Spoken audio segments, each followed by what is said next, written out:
You're not going to find someone who has more respect for Robert Redford than me. I've been a fan my whole life.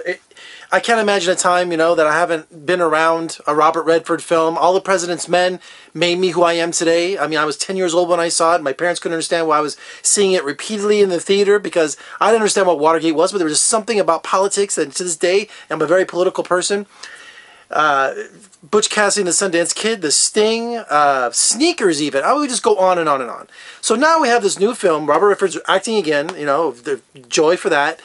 It's called A Walk in the Woods. And it's based on the 1988? I think it's based on the best-selling novel by Bill Bryson, who decided to find himself by walking the Appalachian Trail, which is about 2,200 miles through 14 states.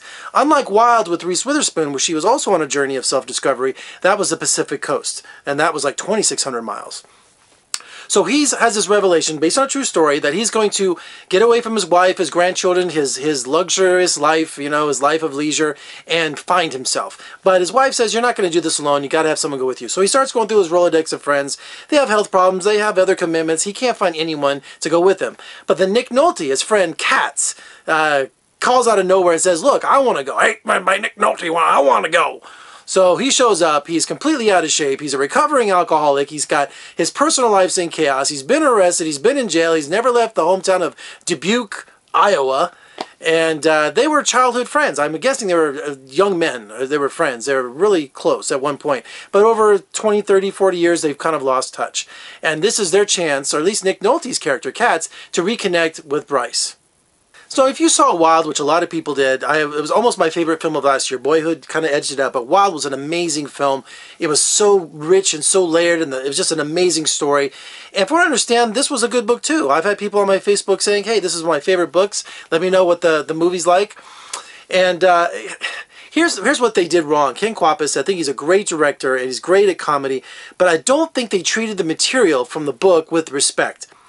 In the film, Robert Redford does nothing but deliver one-liners, gag after gag after gag. Nick Nolte has the juicy part. He has the role where, again, recovering alcoholic, he's got no one in his life. He's trying throughout the whole film while they're walking this trail to reconnect with Robert Redford, with Bryce.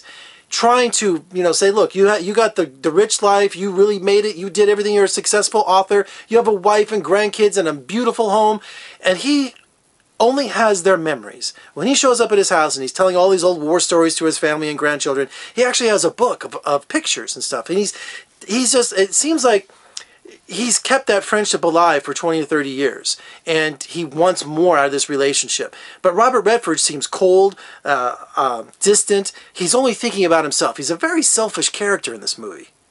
So if you ever wanted to go on a 22-mile hike through the Appalachian Mountains with the odd couple or with a grumpy old man, this is the movie for you. All I kept thinking was, we were at a theater filled with silver foxes, and they loved it. They ate it up. We had some woman either laying an egg or was a witch. Just, everybody was laughing, and I was like having a cinematic root canal.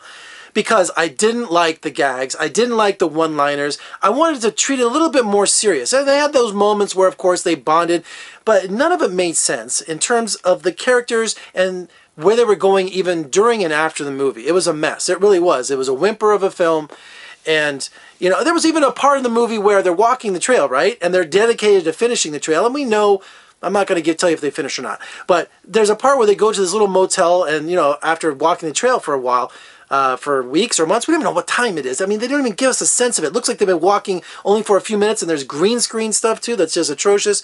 But they end up at this motel run by Mary Steenburgen, and of course, we spend like 30 minutes in this hotel in this small town doing laundry. Nolte's, screwing all these different wives that live in the town. All kinds of chaos going on. I'm like, hey, weren't we walking the trail here? Why don't we get back to that? Now, of course, Nick Nolte has a titanium knee. His character has a titanium knee. He's a recovering alcoholic. He's just, you never know these guys. You don't believe 1 minute these guys can walk the trail. In the book, they're 44 years old. In this movie, they're in their mid-70s. So, talk about suspension of disbelief. I don't buy this movie one frame that these guys can do it. They don't have the conviction to do it in terms of the characters. If they don't buy it, we don't buy it. And I wanted more from this film. I really did. I wanted a grumpy old man. I wanted to be inspired. I wanted to go walk this trail with them, but I couldn't wait to get away from these guys. And then even the cameos in the movie. You have Kristen Shaw, who plays this camper that annoys them. She was like kind of a breath of fresh air in the movie. And it's just, what else? As you see, I was really, really frustrated by this movie.